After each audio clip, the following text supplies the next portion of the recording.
Le président Maleko a bien voulu nous recevoir pour discuter du problème des élections, mais principalement celui concernant une candidature unique. Monsieur le Président Yama, bonjour. Bienvenue chez nous. Merci. Vous êtes avec le Président Ibola. Bonjour. Ça, c'est mon directeur de cabinet et secrétaire général adjoint du Parti de la Renaissance africaine, Monsieur Jean-Chrysostome Monzo. Allez, soyez la bienvenue chez nous. Merci. Président Yama, c'est tout l'honneur est à nous de vous recevoir dans notre temple politique. Que nous vous l'honneur de cette visite. Merci, Président Maleko, de nous recevoir chez vous. Le contexte politique actuel est à l'origine de mon déplacement, parce que vous savez que nous avons des élections le 12 avril. Et donc, nous sommes dans une démarche de discussion avec les candidats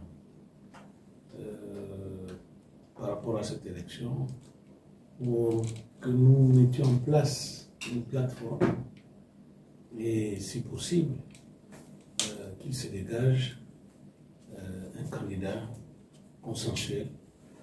Comme je l'avais dit lors de ma déclaration de candidature, il s'agissait d'une candidature à la candidature. Donc, nous avions fait cette démarche déjà auprès de nos aînés, je veux dire ainsi, de la CNR. Nous avons rendu visite pour exprimer la nécessité d'une telle candidature. Et aujourd'hui, nous avons décidé, mon équipe et moi, de rencontrer les candidats. Et c'est ce qui explique notre présence ici, qu'on échange sur la nécessité vraiment d'une plateforme qui aboutirait donc à une candidature unique des forces de la lumière. Et pour cela, tous les candidats sont concernés. Tous ceux qui se réclament de la lumière sont concernés. Donc voilà l'objet de notre visite. D'accord, c'est tout à l'honneur. On en a déjà, nous également, parlé avec d'autres candidats qu'on a reçus ici. J'ai eu l'honneur de recevoir le président Ghislain Brice-Guizet. J'ai eu l'honneur de recevoir le président Stevie Laou, avec qui la même question a été abordée. Et je crois que nous avons dépassé le cap du principe. Nous sommes définitivement d'accord que de notre ensemble et de toutes les personnes qui pensent comme nous, émerge une seule tête, un seul nom, pour représenter l'idéal politique que nous portons, les aspirations politiques que nous portons. Donc, sur le principe, il n'y a pas de mystère pour nous. Le bureau national du Parti pour la Renaissance nationale vient de se réunir et a décidé de se porter candidat également, donc de porter son président que je suis à cette candidature du candidat du consensus.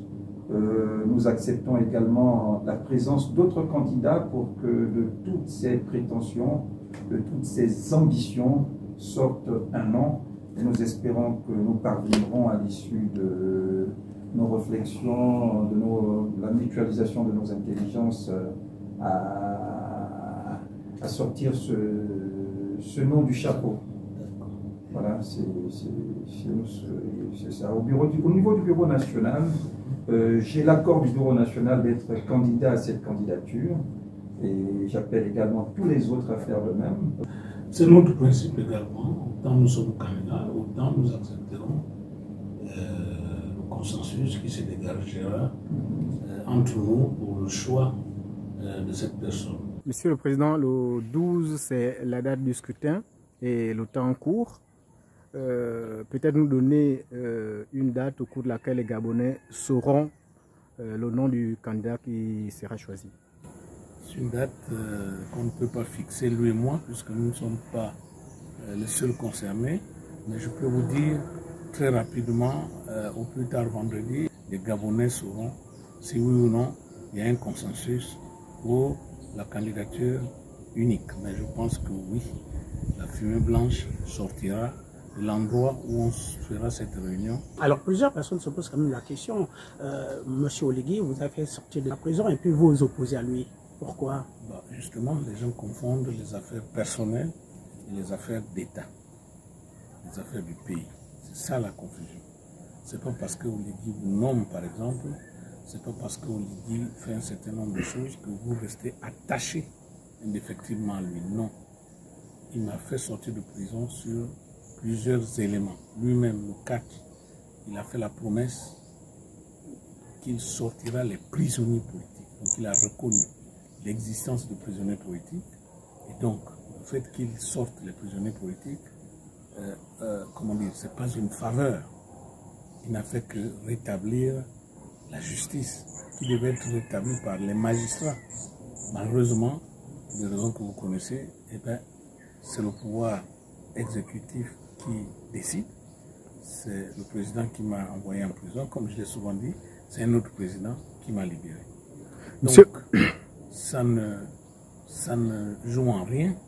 C'est la raison pour laquelle au référendum, vous avez vu, j'ai voté non, parce que lui également, nous avons fait campagne ensemble pour le non, mais tout simplement parce que la République, elle est au-dessus des personnes. Donc sinon, on ferait de la même chose vis-à-vis de lui, avec le système Omar Bongo, qui lui a tout donné. Mais pourtant, ça ne l'a pas empêché de faire un coup d'État et de déposer Ali. Est-ce qu'on va dire aussi qu'il est ingrat?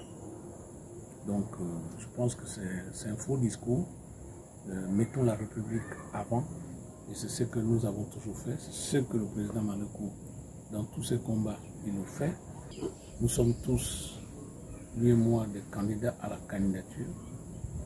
Donc il va concourir, moi aussi je vais concourir, et bien d'autres aussi. Chacun de nous a sa chance, mais le consensus qui se dégagera chez l'un d'entre nous, mais les autres l'accepteront. Alors, une candidature unique, selon vous, c'est une bonne option? Oui, c'est une option qui a souvent payé. On se souviendra de 2016, de 2023, parce qu'aujourd'hui, les Gabonais sont conscients que finalement, le 30 août 2023 n'a été que, en fait, on va dire quoi, une mise à jour, comme on met des mises à jour des systèmes d'exploitation. Parce que les faits aujourd'hui montrent que le PDG, qui a été chassé le 30 août, le PDG a repris le poids de la bête et s'installe durablement. Et ce serait utopique de penser que c'est après l'élection que le président de la transition va se débarrasser de ces PDG. Président Yama, merci de votre présence. Nous avons été honorés tant de la nature des discussions que de la présence de votre personne physique et morale qui fait autorité dans la République. Merci, c'est moi qui vous remercie. Merci beaucoup. Merci.